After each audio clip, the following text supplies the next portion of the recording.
अच्छा भाई, तुम्हारे पास जब भी हम इसकी बात करते हैं लेआउट की, हमारे पास दो टाइप के लेआउट होते हैं, एक फिक्स लेआउट और एक लिक्विड लेआउट। देखिए, इससे पहले जो वेबसाइट थी ना वो कुछ इस टाइप की शो होती थी।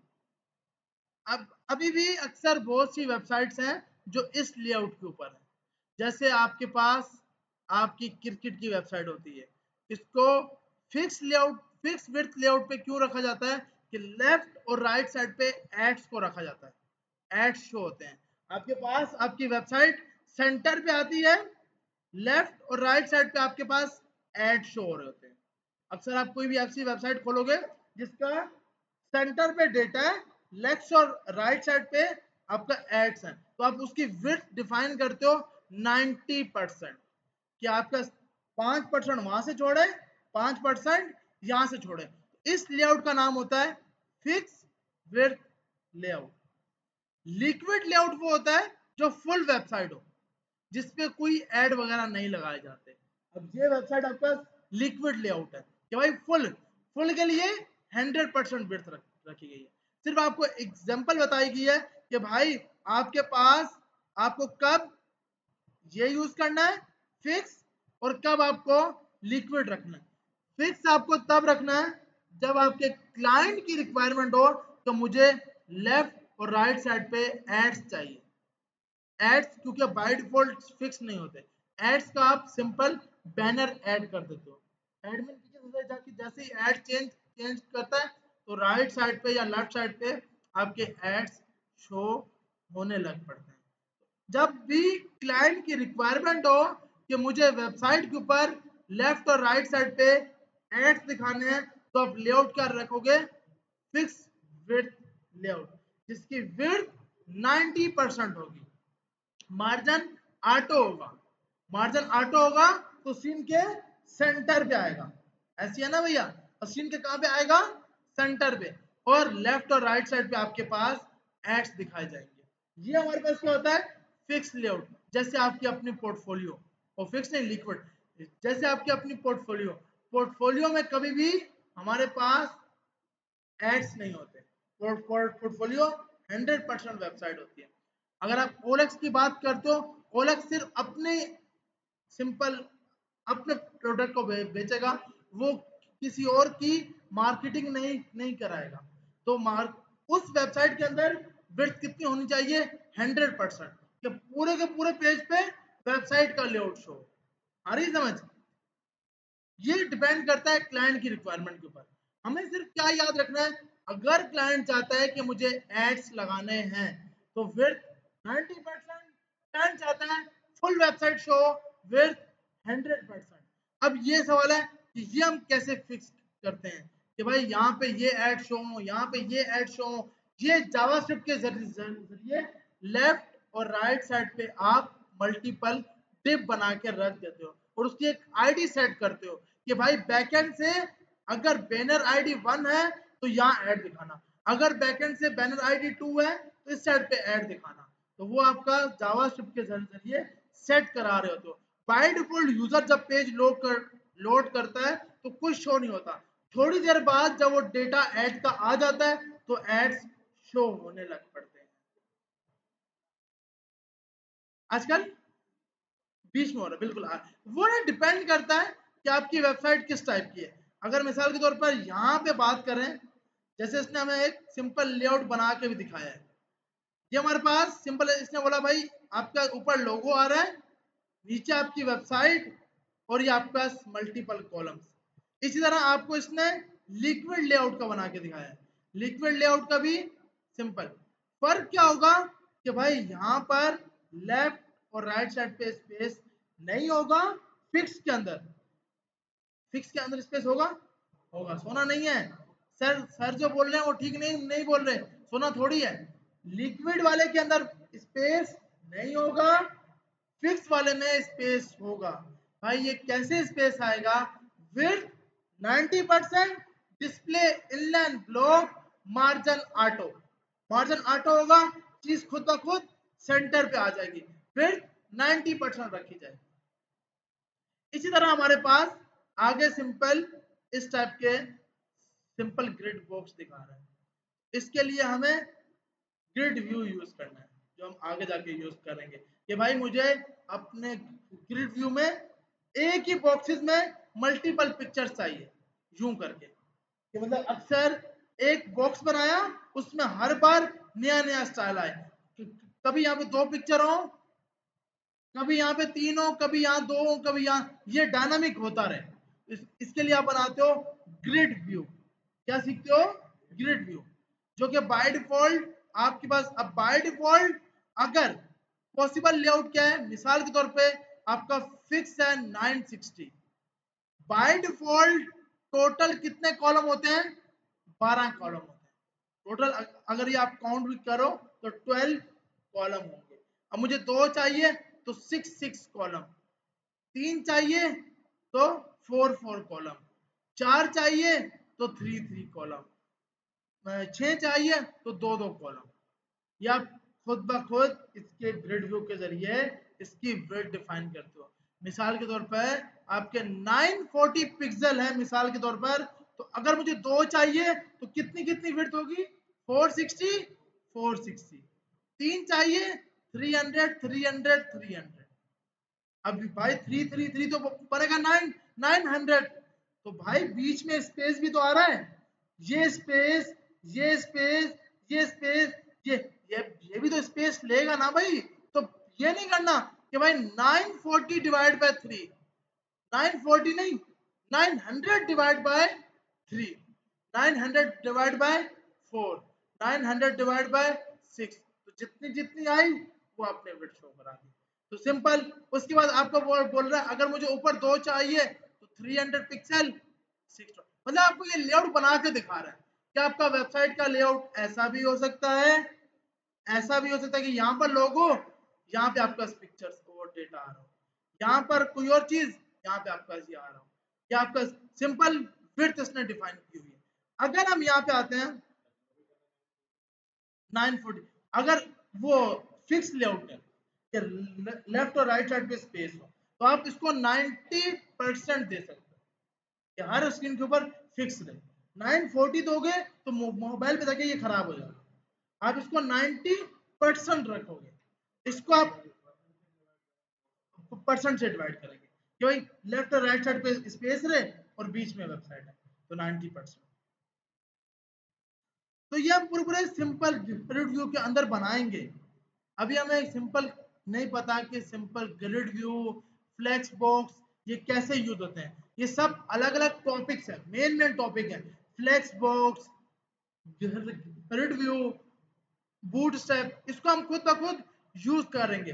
सिंपल अभी के लिए अगर मुझे इस टाइप का लेआउट बनाना हो 100%, लोगों मुझे लगाना है 100%, अगर मुझे ये फिक्स लेआउट बनाना है सिंपल, तो भाई कोई मुश्किल थोड़ी है। लोगों का डिव, नैपर का डिव, फीचर का डिव, 3 डिव, एक डिव के अंदर ये हम बना चुके हैं कि एक डिव के अंदर 3 डिव कैसे आएंगे, लास्ट पे फुटर कैसे बनेगा। ये हम वेबसाइट जो हमने एक बनाई थी वाली ईद वाली वेबसाइट, उसमें हमने कार्ड वगैरह करके दिखा चुके हैं। तो अब इस टाइप का लेआउट बोला जाए तो हम बना सकते हैं, ऐसी है ना भाई, बना सकते हैं ना इजीली। हाँ, मतलब आपका लेआउट मतलब इसी टाइप का। अब ये 100% वाला 90% होगा तो लेफ्ट और राइट साइड से स्पेस दे रहा होगा कि भाई बीच में स्पेस, लेफ्ट और राइट साइड पे एड्स। लोगों ने एड्स से बहुत कमाया है, यूट्यूब की मेन अर्निंग ही एड्स है। यूट्यूब आज तक हमने किसी ने सब्सक्रिप्शन प्लान नहीं बाय किया, यूट्यूब की सिर्फ अर्निंग क्या है? एड्स। तो आप भी कोई वेबसाइट बनाओ, उसमें एड्स लगा दो और आप अपना अकाउंट उससे कनेक्ट करो। एड्स जितने लोग देखेंगे, भले $0.001 भी आएगा, एक ना एक दिन तो $1 बनेगा ना। जब वो एक डॉलर बनेगा तो पेट्रोल सस्ता मिल गया, 278 और 256, उसमें 20 रुपए की छालियां भी ले सकते हैं। पेट्रोल लेकर 20, ऐसा माइंड रखना है ताकि समझ आए। हाँ, मतलब आप देखो स्टार्ट तो करो। अब मैं अगर आपको एक चीज दिखाऊं, एक मेरे पास अकाउंट था, अभी मेरा अकाउंट लाइव हुआ है, मतलब उसके ऊपर बिल्कुल। अब देखो, अगर आप चाहते हो ना कि आप वेरीफाई मार्केट में काम करना चाहो, एक ऐप थी जो मेरी मेरी कल ही लाइव हुई है क्लाइंट की। अब ये जो क्लाइंट था ना, ये वाला यूएस का क्लाइंट था, इसके पास ऑर्गेनाइजेशन का अकाउंट था, तो प्ले स्टोर ने इसकी ऐप को मिनटों में लाइव कर दिया। प्ले स्टोर ने देखा ही नहीं, 2 बार रिजेक्ट किया, और रिजेक्ट इसलिए किया कि भाई कुछ इश्यू थे। अब वो मसला ये था कि मैंने ऐप का नाम कुछ और था, अंदर कुछ और शो हो रहा था। लेकिन क्या है कि जब अकाउंट ऑर्गेनाइजेशन का हो ना, और यूएस का अकाउंट हो, आप यूएस का डोमेन परचेस करो तो आपको कोई भी नहीं रोकेगा। पाकिस्तान का डोमेन परचेस करोगे ना, तो हर बंदा उस पर कोई नया सवाल उठा के लिया। अब ये बेचारा, एक और मेरा क्लाइंट है, अगर मैं नीचे दिखाता हूँ, चलिए ऐप आप सर्च करिएगा, इजी टाउन इसका नाम है, EZZ इजी टाउन, ताकि थोड़ी सी इसको भी चेक करेगा। और इसकी थोड़ी सी यूआई अभी सेट हो रही है, प्ले स्टोर पे ये ऐप अभी लाइव होगी, ये मतलब कल ही लाइव हुई है। तो और ये क्या है कि मैंने ऐप डाली है, 2 घंटे बाद पहला रिजेक्शन आया है कि भाई ये चीज आप सेट करो, और उसके बाद ऐप लाइव हो गई। वो जब मैंने सेट करके नहीं डाली है, लाइव होगी। इसके साथ एक और बेचारा है क्लाइंट, ये अटेलियन। हाँ, ये बताता है ये आपको। अब अगर मैं यहाँ जाऊँ ना, जैसे जीमेल पे ये आपको सेंड करता है कि भाई ये आपकी ऐप के अंदर मुझे ये इशू नजर आए हैं, इसको जाकर आप रिजोल्व करो। हम खुद ऐप किस तरह लाइव होगी, क्या होगा, ये हम सब देखेंगे, लेकिन तब तक हम बहुत कम लोग रहते। अरे भाई, एक तो आए लेट, ऊपर से सो गए हो। सोना नहीं है यार। हाँ? बहुत कम, क्योंकि ऐसे ही होता है ये। यहाँ तक पहुंचने में रेक्ट नेटिव, ये ऐप रेक्ट नेटिव की बनी हुई है, तो रेक्ट नेटिव पे पहुंचते पहुंचते तो हमें बहुत ज्यादा टाइम लग जाएगा कि ये। तो यहाँ पर जाकर ना ये आपको ईमेल करता है कि भाई आपकी ऐप के अंदर मैंने क्यों इसको रिजेक्ट किया है, इसका क्या मसला हुआ है। इसने बताया कि भाई देखो, आपने टाइटल दिया है इजी टाउन, और जब हम ऐप को इंस्टॉल कर रहे हैं तो नाम आ रहा है रोड एक्सीडेंट। ये इशू था कि नाम कुछ और था, और जो ऐप का नाम, जो क्लाइंट का अपना डोमेन था, वो था इजी टाउन। तो ये है यूएस के अंदर ना, मतलब अगर आपको कोई मसला होता है आपकी कार के अंदर, गाड़ी खराब हो जाए, बिल्कुल इस टाइप की, तो आप इजीली यहाँ से जाकर इनसे सर्विस ले सकते हो, या आपको इजीली सर्विस। ये यूएस का अपना ऑर्गेनाइजेशन एक फ्री वाला गवर्नमेंट का है, तो गवर्नमेंट की ऐप को ये बहुत जल्दी लाइव कर देते हैं, इनको पता है। यूएस वाले तो वैसे ही इनको बड़े पैसे देते हैं। तो अब ये बेचारा, मैं सेकंड जो दिखा रहा हूँ ये वाला, ये मैंने पत्नी कब से की हुई है, इसने 3 बार इसको रिजेक्ट मार दिया, और अब इसको चेक ही नहीं कर रहा। ये 18 जून को किया था, ऐप इसकी रिजेक्ट होगी बेचारे की। इससे इशू क्या दिया, इसने बोला भाई आपकी ऐप में जो आप वीडियोस लगा रहे हो वो आपकी अपनी वीडियोस नहीं। अब क्लाइंट ने क्या किया है, यूट्यूब से मल्टीपल अर्निंग का, भाई आप किस तरह अर्निंग कर सकते हो, वो उठा के वीडियो दी है, हमने ये वीडियो लगाई है।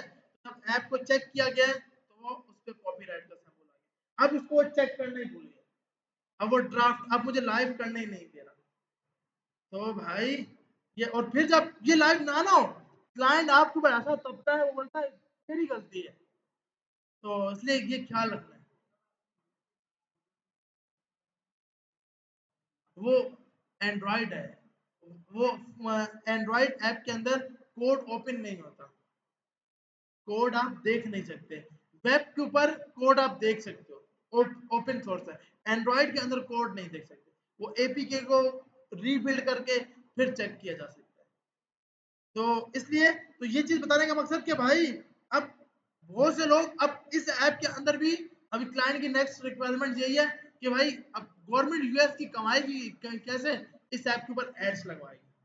उनकी और कोई अर्निंग नहीं है, हर बंदा फ्री सर्विस ले सकता है। क्यों कि वो लोग सिंपल टैक्स पे कर रहे हैं, हम लोग यहाँ टैक्स पे कर रहे हैं, उल्टा दे ही रहे हैं, मिल रहा कुछ नहीं है।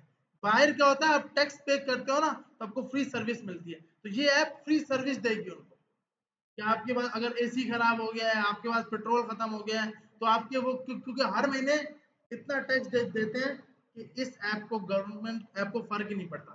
फिर क्या है, फिर इसकी मेन अर्निंग है एड्स के जरिए। तो ये ऐप वगैरह किस तरह लाइव करते हैं, वो डिपेंड करता है कि अगर आपके पास यूएस का अकाउंट है, आप हर 2 घंटे बाद अपलोड करते रहो, वो आपकी ऐप को चेक करते रहेंगे। अगर आपका जैसे ये अकाउंट है, अटेलियन अकाउंट है, तो फिर वो एक बार रिजेक्ट किया, 2 बार रिजेक्ट किया, बस अब उसको हफ्ते के बाद चेकिंग में लेके आएंगे।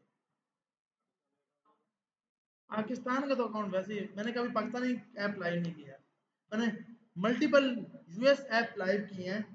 तो यूएस हो गया, या फिर बाहर इंडियन की भी जल्दी कर देते हैं। इंडियन का क्यों क्यों करते हैं, इंडियन की मतलब एक ऐप थी, क्योंकि आईटी हब है उनके पास, उनका जो गूगल का बॉस है ना, वो उनका बॉस है।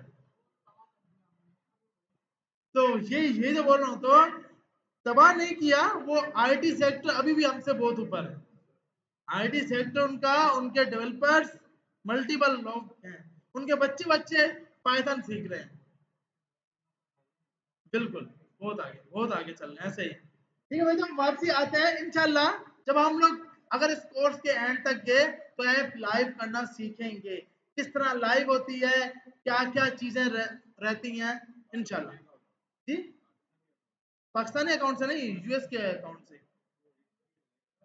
यार रिस्क बताऊं क्यों, मसला है $25 का तो है, बंदा बाय तो कर ले, लेकिन वो इतने ऐसे एक बार कोई छोटी सी गलती पकड़ लेंगे, कोई भी पकड़ के। अब एक और ऐप जो है इसके अंदर, इसको वो चेक करने ही नहीं भेज रहा। अब इसके अंदर ये है फ्रांस का क्लाइंट है, उसकी है, उसकी बाकी उसकी दोनों की दोनों ऐप लाइव कर दी हैं। अब अभी तक, एक मिनट, इसके अंदर हमारे पास दूसरे वाला है, तो इसकी बेचारे की ना यहाँ पे इसकी ऐप को ये लाइव करने नहीं भेज रहा, मतलब ऑप्शन ही नहीं दे रहा। तो एक बार ये फंस जाता है ना कहीं पर, और ये जान के आपके पास अलाउ नहीं करते। हाँ वो, तो फिर आप बिल्कुल कर सकते हो, फिर आप मिस्टेक नहीं करो ये। और एक बार एक ऐप किसी नाम से लाइव हो गई, आप उसको दोबारा से आप नहीं बना सकते। वो ऐप मतलब आपने एक बार रिजेक्ट हो गया, उसको एक यूनिक आइडेंटिटी मिल गई, वो आप दोबारा नहीं बन सकते उस नाम से। नाम चेंज करना होगा, नाम के अंदर लाजमी या तो फिर आपका एलएलसी होना चाहिए, लाइसेंस। यूएस का हो तो फिर तो मजा ही है कि आपकी ऐप को, ऐप लाइव के बाद जितने यूजर इंस्टॉल करेंगे ना, उतना आपके अकाउंट्स में अब जैसे यूट्यूब कहेगा आपके 1000 सब्सक्राइबर होंगे, कितना व्यू टाइम होगा, तो आपको अर्निंग मिलेगी। इस तरह इसका भी है कि ऐप ही मिलते हैं, बिल्कुल क्लाइंट इसीलिए तो बनवाते हैं, प्ले स्टोर देता है। वो तो बेचारी आते सारी क्या बोले, वो हो गई।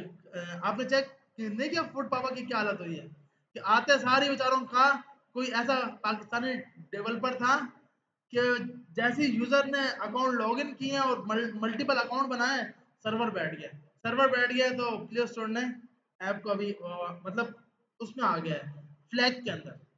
अब वो बेचारा फ्लैग हटाएगा, फिर सेट होगा। क्योंकि देखो पाकिस्तानी अकाउंट पे कुछ ही नहीं करना चाहिए, हमारे पास झंडा, हमारी बहुत वैल्यू है, लेकिन बाहर उल्ट है। अब जैसे हम बोल रहे हैं, हम जो वो ट्रम्प है, उसको वो देना चाहिए, क्या मतलब ग्लोबल प्राइज देना चाहिए।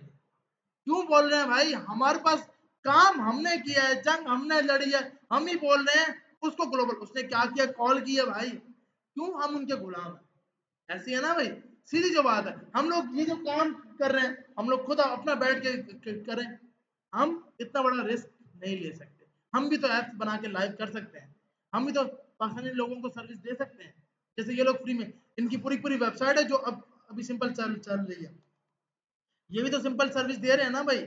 इससे पहले सिर्फ ये वेबसाइट के जरिए सर्विस दे रहे थे, अभी ये ऐप के जरिए भी सर्विस देना स्टार्ट होंगे, कि भाई आपको जितने मल्टीपल यूजर्स होंगे, आपके 1000 यूजर्स आपकी ऐप को इंस्टॉल कर लेंगे प्ले स्टोर से।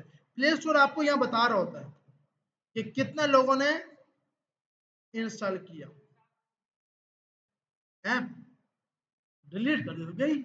यहाँ से जाओ, ये आपका है, यहाँ पे जाकर इसके अंदर आप अपनी हर चीज बताते हो, इसमें आपके सब के सब आ रहे होते हैं। कितने लोगों ने किया, कितने दिन पहले किया, क्या क्या रिव्यू दिए, सब कुछ आप यहाँ जाके देख सकते हो इजीली।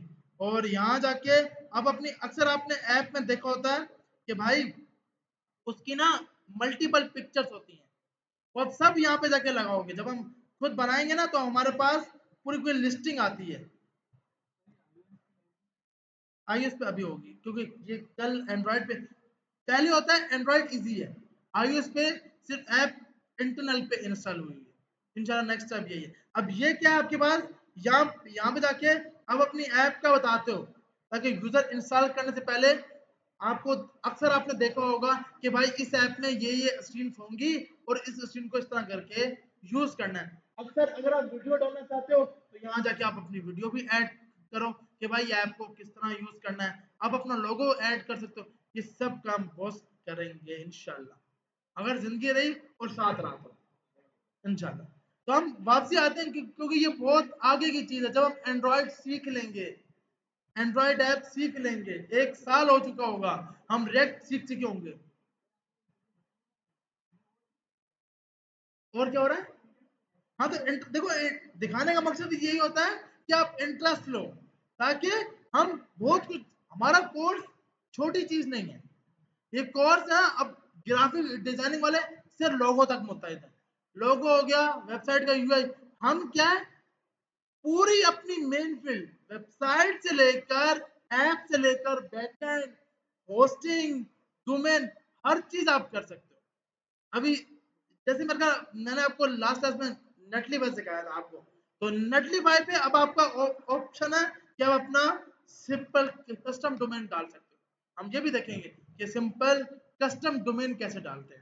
तो आपने पहले नेटलीफाई पे यूज किया, और नेटलीफाई ऐसा है कि आपके पास इजीली आपका कस्टम डोमेन ऐड करवा देता है इजीली, कोई मसला ही नहीं करता। अब बाकी अगर आप खुद जगह वेबसाइट डालो वो बड़ी लंबी करता है। इसमें एसएसएल क्या होता है, डीएनएस क्या होता है, ये सब हम सीखेंगे। तो ये अभी मैंने लास्ट 2 दिन पहले डोमेन का इसके ऊपर करवाया था, तो ये बहुत इजीली आपके पास होस्ट कर देता है। अब क्या है कि भाई आपके पास बाय डिफॉल्ट एक ऑप्शन होता है डोमेन मैनेजमेंट, यहाँ जाके आप अपने डोमेन्स वगैरह को एक्टिव कर देते हो। ये इसका नेटलीफाई और ये इसका प्राइमरी डोमेन। पहले ये वेबसाइट सिर्फ इसके ऊपर चल रही थी, फिर आप डोमेन में आकर इसको आपने लाइव किया तो अब क्लाइंट की .com पर आ गई। ये डोमेन कैसे ऐड होता है, इसमें ये एसएसएल कैसे बनता है, सर्टिफिकेट, ये सिर्फ और सिर्फ इस तारीख तक रहेगा। उसके बाद क्लाइंट बेचारा फिर से आएगा कि अब भाई मुझे रीन्यू करना है। तो जब क्लाइंट जो होते हैं ना आपके, ये लॉन्ग टर्म के होते हैं। क्लाइंट आपका रिलेशन, अब क्या है कि ये 15 सितंबर के बाद फिर से आएगा, क्योंकि ये आपका 3 महीने का टाइम होता है। हर 3 महीने बाद, अब वो डिपेंड करता है डोमेन कितना टाइम देता है। हर 3 महीने बाद अब ये रीन्यू होगा। तो ये क्या है, क्लाइंट को अब जब भी अपडेट करना होगा वो आपसे ही कांटेक्ट करेगा। तो क्लाइंट का लॉन्ग रिलेशनशिप है, तो अच्छा रखोगे तो अच्छा चलेगा। वो कॉन्ट्रैक्ट होता है आपका कि भाई अब सिर्फ रियूनियन नहीं हो, इसमें कुछ भी इसको चेंजिंग चाहिए होगी तो वो इजीली, मैंने मतलब ये वेबसाइट आपको दिखाई थी, ये जो फीमेल ने बनाई थी, ये वही है, वही लाइव हुई है कि उसका लैंडिंग पेज डोमेन के साथ एक्सेस हो गया। अब क्या है, क्योंकि .com के साथ इजीली इस वेबसाइट को एक्सेस कर सकते हैं। अब इसको कोई भी, अब नई चीज इसमें आई है पेमेंट इंटीग्रेशन, कि यूजर यहाँ से आके पेमेंट कर सके, जो कि अभी स्ट्राइप पे पीछे काम हो रहा है कि स्ट्राइप पर हम स्ट्राइप को यूज करके यूजर से पेमेंट करवाएंगे। तो यूजर को कोई भी गेम परचेज करनी है या हमारे इस सिंपल ग्रुप में ज्वाइन होना है तो पहले हमारी सब्सक्रिप्शन लेनी पड़ेगी, तो वो इस पैनल से ले उस पे। तो ये चीज, सब चीजें दिखाने का मकसद ये है कि भाई ये कोर्स छोटी चीज नहीं है, बहुत बड़ी चीज है। आप बड़ी जगह बैठे हो लेकिन मेहनत करोगे तो फिर। अच्छा, अब हम आगे चलते हैं ताकि कुछ काम भी हो ना भाई। मल्टीपल स्टाइल शीट्स, एक से ज्यादा आप स्टाइल शीट कैसे बना सकते हो, ये हम पहले ही बना चुके हैं। एक ही फाइल की मल्टीपल सीएसएस की आप लिंक लगाओगे तो वो मल्टीपल हो गया। नहीं तो मिसाल के तौर पर जैसे मेरे पास ये आपका एक पेज है, इसके साथ मुझे अगर 3 अलग अलग चीजें लगानी है तो आप इजीली लगा सकते हो। जैसे अगर हम यहाँ जाते हैं, यहाँ जाकर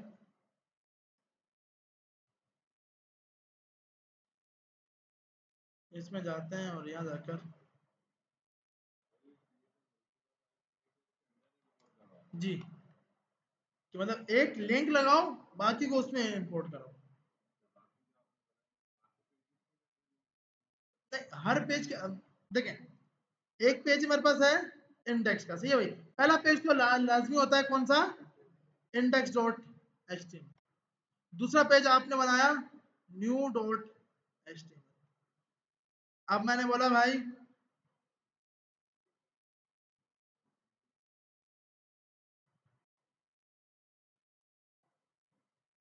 और उसके बाद मैंने बोला पी का टैग,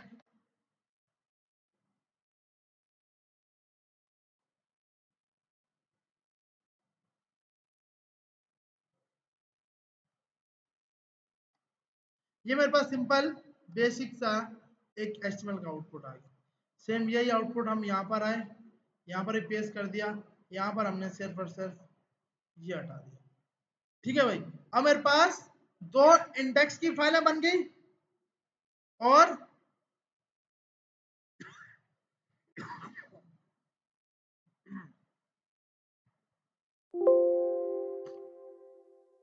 तो मेरे पास सिर्फ और सिर्फ अभी 2 फाइलें रह गई, एक इंडेक्स और एक न्यू डॉट एचटीएमएल। मैंने एक चीज लगाई स्टाइल डॉट सीएसएस। मुझे पता है ये हर स्क्रीन पे मुझे यही चाहिए।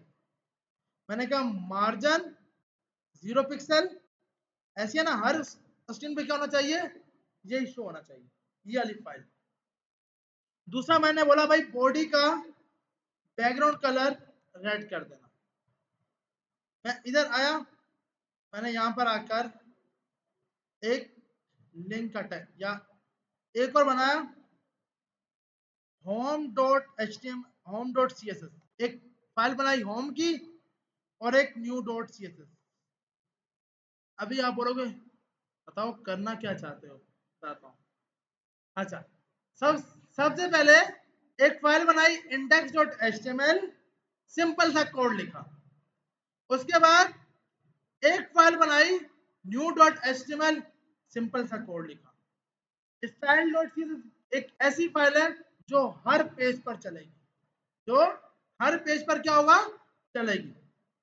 अब आपने बोला भाई मुझे क्या करना है, मुझे यहाँ होम के अंदर H1 का बैकग्राउंड कलर करना है पिंक, फॉन्ट साइज करना है 40 पिक्सल, फॉन्ट फैमिली भी मुझे चेंज करनी है। मैं यहाँ पे आऊंगा तो सिंपल यहाँ जाकर लिंक का टैग और यहाँ जाकर new home dot C S S, ऐसे ऐसे ही भैया। इसी तरह मैंने बोला भाई new dot C S S में मेरे पास एक आ रहा है यूएल का टैग। कौन सा आ रहा है, यूएल का टैग। मैंने कहा ऐसा करो यूएल, यूएल के अंदर जो एल आई है डिस्प्ले इनलाइन, एक लाइन में चाहिए तो डिस्प्ले इनलाइन ब्लॉक विड्थ 20% कर दो। मैंने कहा भाई न्यू में जाकर इसको लिंक करा दो, ये न्यू के साथ लिंक होगी। एक बार इसका आउटपुट देखते हैं।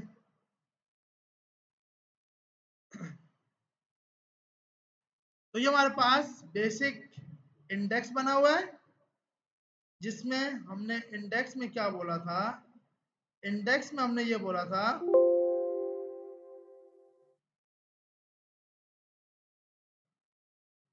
इस सबको हम बंद कर देते हैं ताकि सिर्फ एक ही ये हो।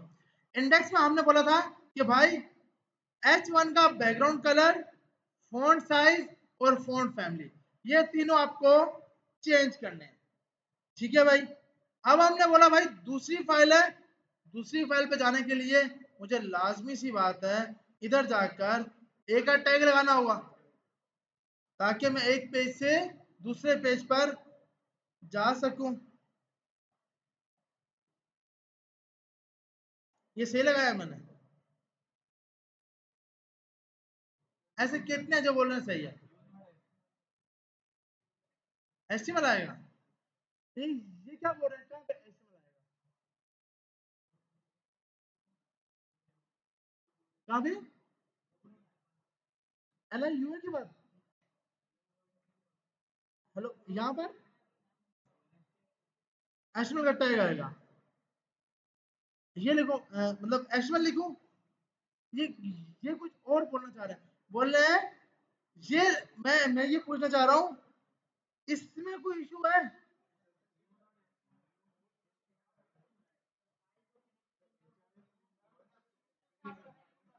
हाँ, CSS कभी भी कनेक्ट नहीं होती।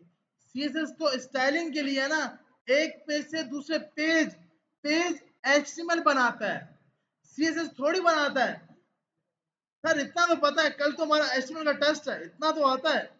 तो यही तो बताना था कि भाई ये इसी टाइप के सवाल होंगे, फिर हम बोलेंगे सर ने सही नहीं पढ़ाया, समझ ही नहीं आया, पत्नी कैसा टेस्ट था ऐसा मुश्किल, इसी टाइप का फंसाएगा वो।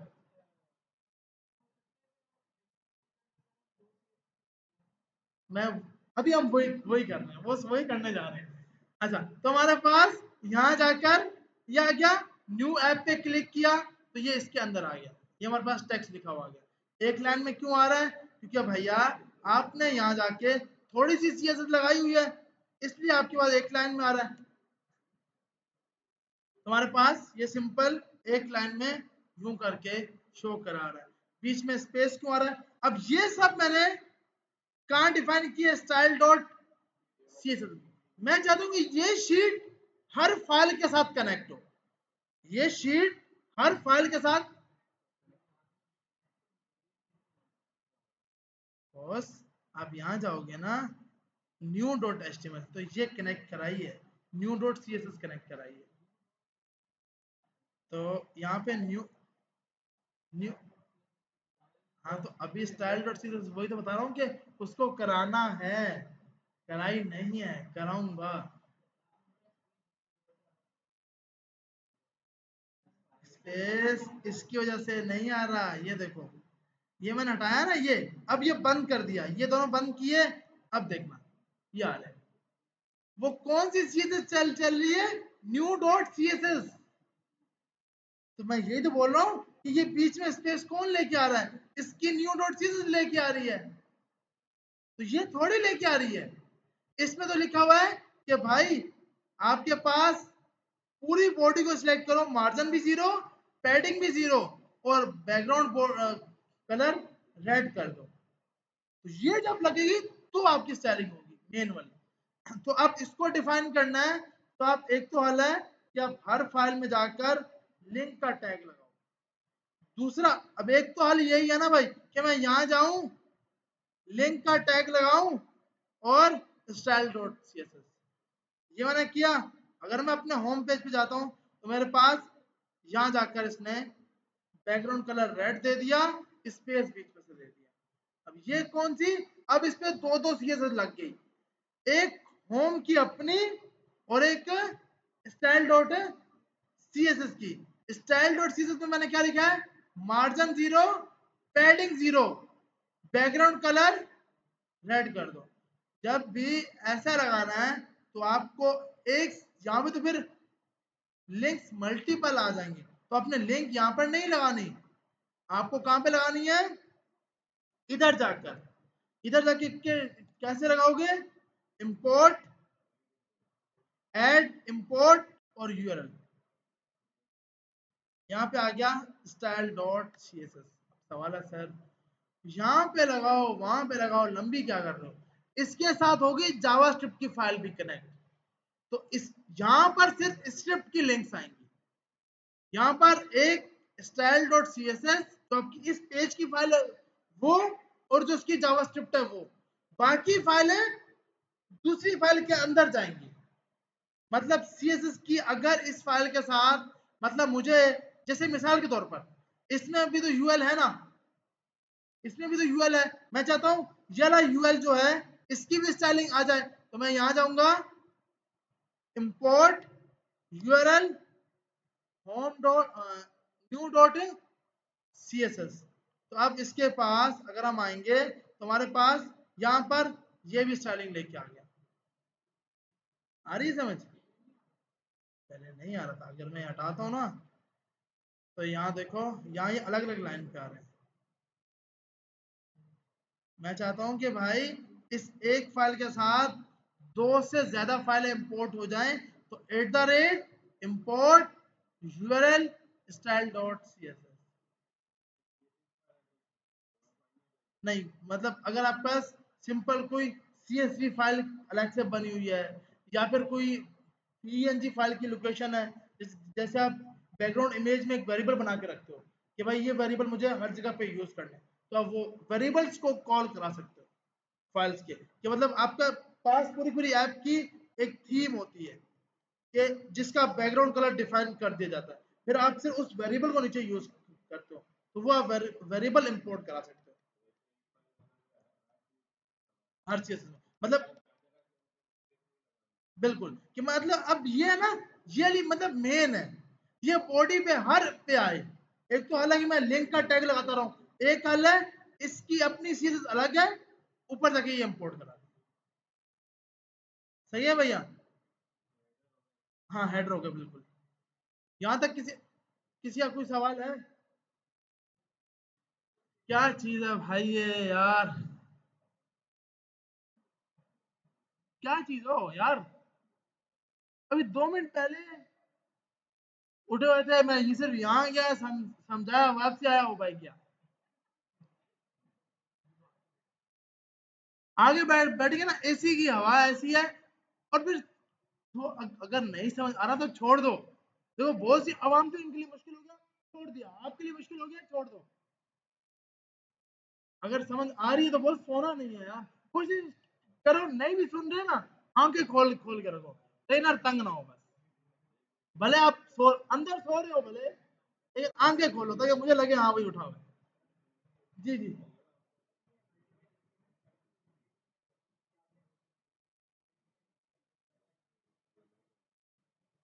हाँ, वैसे एक हो सकती है, मसला तुम क्या है, एक से ज्यादा हम इसलिए बनाते हैं, देखो हर पेज के अपने अलग अलग चीजें होंगी, वेबसाइट बहुत बड़ी होती है, अगर आप OLX का पेज देखते हो उसमें मल्टीपल पेजेस है, एक ही इसमें सीरीज लगाओगे ना तो फंस जाओगे।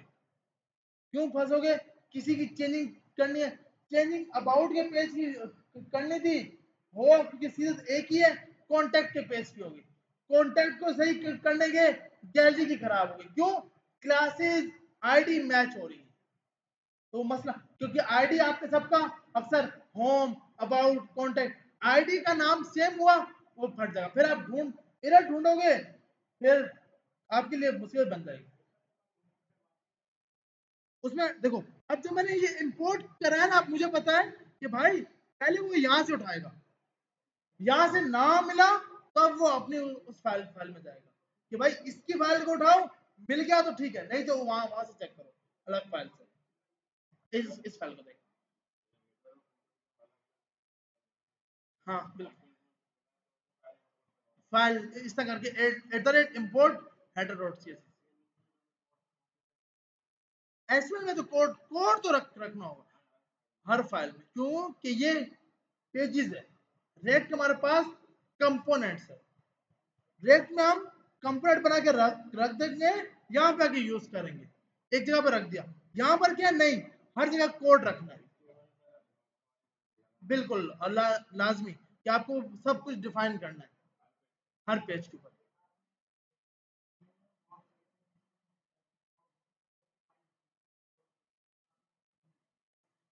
देखो, अब इस पेज के साथ ये जो है ना, इसको एक तो ये CSS मिली अपनी वाली home.css।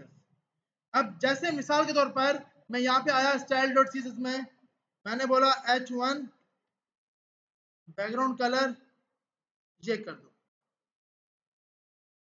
एक्वा, सही है, और यहाँ पे मैंने बैकग्राउंड कलर पिंक दिया हुआ है, यहाँ पे आया, पेज पे रिफ्रेश किया, तुम्हारे पास अब ये पिंक ही रख रहा है, क्यों कि इसको पता है कि मुझे बताया गया है कि बैकग्राउंड कलर ये रखो, जबकि आपने यहाँ पे तो बताया है कि H1 का बैकग्राउंड कलर क्या होगा, एक्वा होगा, तो पहले ये अपनी फाइल को वैल्यू देगा, अपनी फाइल को इसने दी वैल्यू, अगर वो प्रॉपर्टी इसको अपने पास नहीं मिली तो दूसरी फाइलों में जाएगा।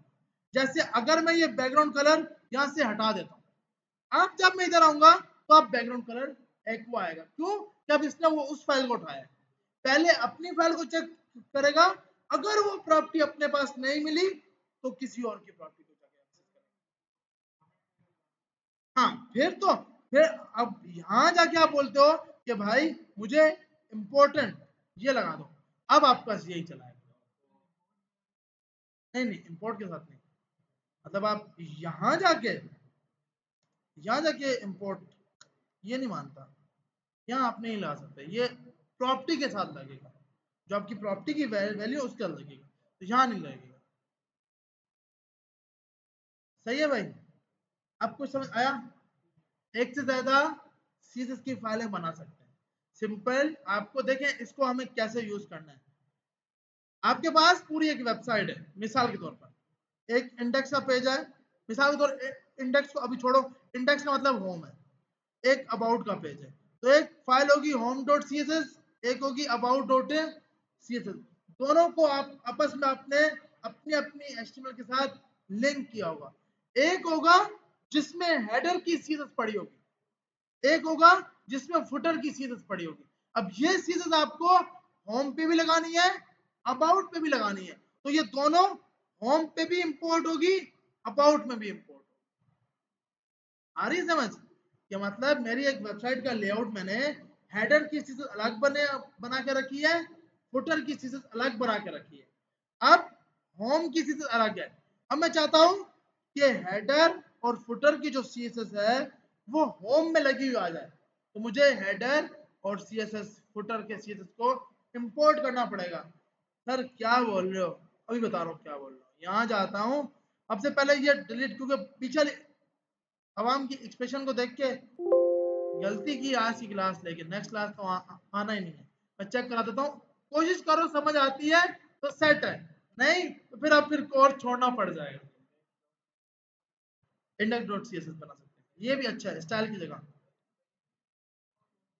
कोड कॉम्प्लेक्स नहीं था बिल्कुल, कि मतलब अब आपके पास ये आ रहा है सही। अब मैंने यहाँ पे बोला हेडर,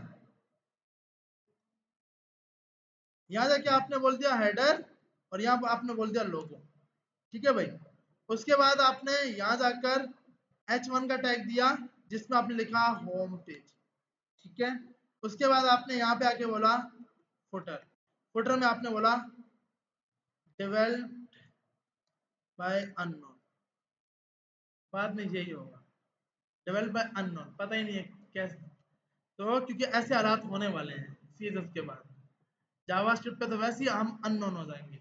अच्छा, उसके बाद हमारे पास हेडर में फुटर डॉट एचटीएमएल नहीं, फुटर का कोड आपने यहां लिख दिया, हेडर का कोड आपने यहां लिख दिया, तो ये फाइलें तो कभी भी नहीं बनेंगी एचटीएमएल के अंदर।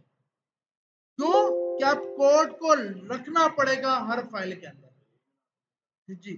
अब हम करते हैं header dot C S S, कि मैंने हेडर की सीएसएस अलग बना के रखी है, header dot C S S, footer dot C S S, कि भाई हेडर की स्टाइलिंग करनी है तो मैं डायरेक्ट हेडर में आऊंगा, ठीक है भाई।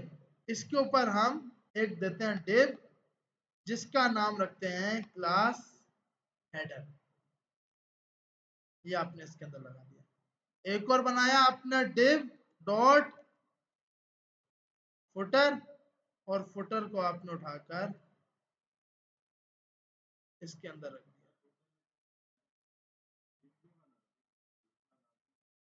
नहीं मतलब जब ना कोई लफ्ज मतलब फुटर के अंदर सर्चिंग के लिए कि फुटर से सर्च किया जाए, तो वो फुटर में से सर्च करेगा।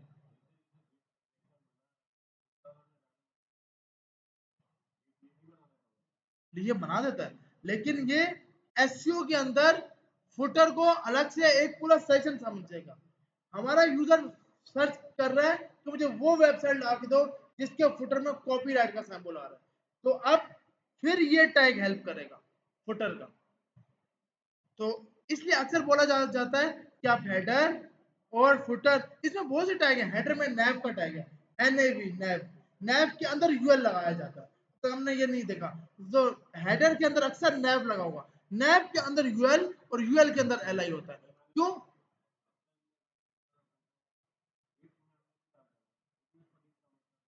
हाँ तो वो, लेकिन आपको लगाना चाहिए हेडर के अंदर। देखो अब ना अक्सर बहुत से लोग हैं वो नैप बार भी नहीं लगाते, वो डायरेक्ट यूएल के साथ, लेकिन आपको नैप लगाना चाहिए क्योंकि हर टैग का अपना काम है। एक मैं बी के टैग के साथ लिख रहा हूँ, एक स्ट्रॉन्ग के साथ लिख रहा हूँ, जमीन आसमान का फर्क है।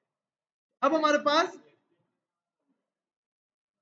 जब आप कंपनी में जाओगे ना, मतलब अब भी तो आप बाय डिफॉल्ट ऐसे ही सिंपल, हम लोग क्या है कि यहाँ पर अब टीम्स बनाएंगे, सीरीज के बाद इंशाल्लाह टीम बना देंगे। तो हम इसी तरह आपके साथ में मल्टीपल प्रोजेक्ट के स्ट्रक्चर शेयर करूंगा कि भाई आपको कोड स्ट्रक्चर कैसा रखना है, किस फाइल का नाम कैसा होना चाहिए, हर सेशन के ऊपर आपको लाजमी हेडर लगाना है। और ये मतलब हेडर है तो यूं कमेंट करना है और यहाँ लिखना है स्टार्ट हेडर।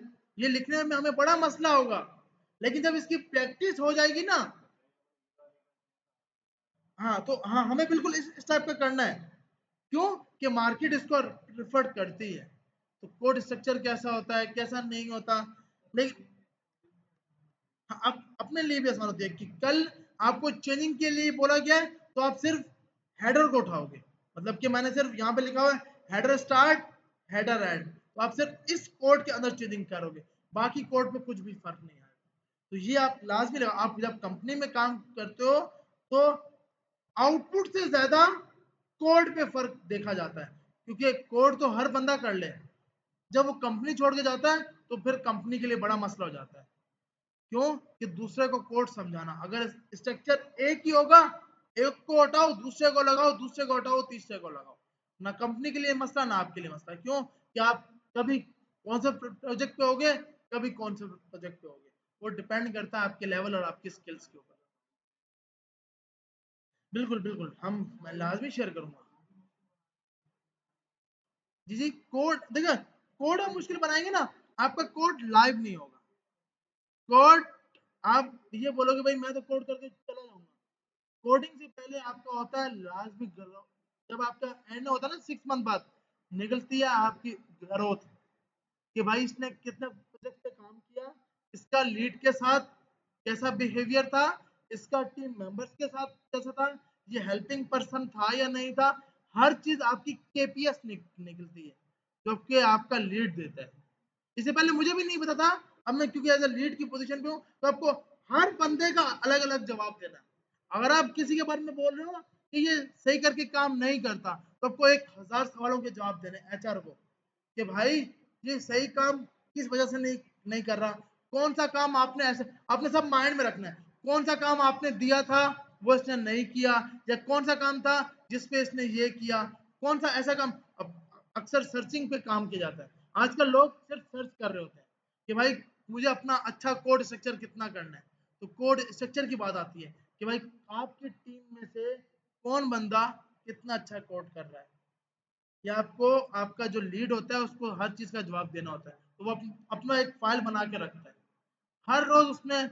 हाँ ये है कि अगर आपकी लीड के साथ अच्छी नहीं बनती तो फिर वही बात है कि भाई पाकिस्तान में चलता तो सब कुछ है, लीड का अच्छी नहीं है, लीड के साथ आपने एक एक दो बार मुंह मारी कर दी है तो वो गलत ही जवाब देगा। लेकिन आपके पोर्टल भी बने होते हैं, आपके एचसीएम होते हैं, जहां पर आपको बोला जाता है कि आप अपना कोड वगैरह सब हमें पुश करो, आपने कितना काम किया था, क्योंकि एचआर वहीं से आपकी केपीएस भी निकालता है, सिर्फ आपकी लीड की बात नहीं सुनता। फिर आपको प्रोजेक्ट मैनेजर आता है, तो आप जितना हेल्पिंग पर्सन होगे इतना आपको इंक्रीमेंट अच्छा मिलेगा। हाँ ये है कि आप सिर्फ अपना काम अच्छा करते हो, ये कंपनी के लिए इनफ नहीं है। आप लोगों की हेल्प करते हो, आप एरर्स को सॉल्व करते हो, कहीं कोई बंदा फंसता है तो आप उसकी हेल्प करते हो, ये कंपनी के लिए अच्छा है, इससे आपको फायदा होगा। हम सोचते हैं कि नहीं वो उसको हेल्प करके दी, क्यों भाई उसका काम है वो खुद करे। लीड को आपने बोला यार मेरा काम तो नहीं है, मैं तो नहीं कर रहा, लीड बोलेगा ओके, वो स्टोर कर लेगा कि भाई ये, अब उसने, आपने बाकी 1000 काम किए हैं, एक बात नोट कर ली, अच्छा उसको मैंने ये काम बोलता इसने नहीं किया, वो उसी बात को लेके बैठा रहेगा। नहीं अब प्रोजेक्ट मैनेजर को बताएगा, उसको तो काम देते हैं वो तो बोलता है नहीं भाई मैं तो ये नहीं कर सकता, मैं तो ये नहीं कर सकता, फिर आप कुछ भी नहीं बोल सकते फिर आपका। हाँ वैलिड, अब मतलब अब एक एक मसला है कि भाई आपका लीड आपको बोल रहा है यार ये काम करके दो, आपने उसको बोला हुआ है कि भाई नहीं यार मैं खुद एक काम में फंसा हूँ, तो भाई सही बात है, फंसा हूँ तो फंसा। अगर वो आपको स्टोर करता है कि भाई नहीं ये काम सही नहीं कर रहा, तो आप जाके जवाब दे सकते हो, भाई मुझे बताओ मैंने कब जवाब नहीं दिया। तो वो तो इंशाल्लाह आप जब कंपनी के अंदर इंशाल्लाह बहुत जल्द जाओगे, ये सब पता लग जाएगा, इस पूरे फील्ड से आपको घुसना पड़ेगा। और जितनी पॉलिटिक्स प्राइवेट सेक्टर के अंदर है इतना गवर्नमेंट सेक्टर के अंदर भी नहीं है। गवर्नमेंट वाला भी आपकी अटेंडेंस खुद लगा कर बोलेगा हाँ भाई वो मेरा भाई है, प्राइवेट में तो आपकी अटेंडेंस लगी होगी, आपके अपने दोस्त ही बोलेंगे नहीं वो तो नहीं आया था, तो वो तो यहाँ चाय, वो सुबह से ही चाय पीने गया हुआ है। लीड की वैसी हट हट जाएगी, अब लीड आया 4 बजे है, 12 बजे टाइमिंग है, अब वो बेचारा 1 बजे आया, उसको काम है बैंक चला गया पीछे, पत्नी हमने तो देखा ही नहीं उसको, आया ही नहीं है वो, तो इससे क्या लीड को, फिर लीड ने फोन किया हाँ भाई, बोला सर भाई मैं बैठा हुआ था मेरा काम था बैंक का, तो ये और आपका नंबर बंद है, लीड का अगर नंबर बंद है या फिर उसने रिप्लाई नहीं किया, क्योंकि जब आप थोड़े से ऊपर आते हो ना थोड़े से अपने, लेकिन आपको कभी भी वो नहीं, क्योंकि कभी आप भी डेवलपर थे, अब आप लीड की पोजीशन पे हो तो आपको लीड के हिसाब से चलना चाहिए और दूसरों का ख्याल करना चाहिए। अगर आपका ख्याल हुआ है तो आप ख्याल करोगे, नहीं हुआ तो आप भी डंडा दोगे। इंशाल्लाह आपको बहुत जल्द लीड बनाए, पहले तो सिंपल डेवलपर फिर लीड। हम वापसी आते हैं, लंबी हो रही है। अच्छा ठीक है भाई, नमाज पढ़ते हैं, फिर हमने अभी यही किया है, ना सीएसएस खत्म हुई है ना मीडिया क्यूरी, तो अब हम इंशाल्लाह नमाज के बाद आकर कोई लंबी नहीं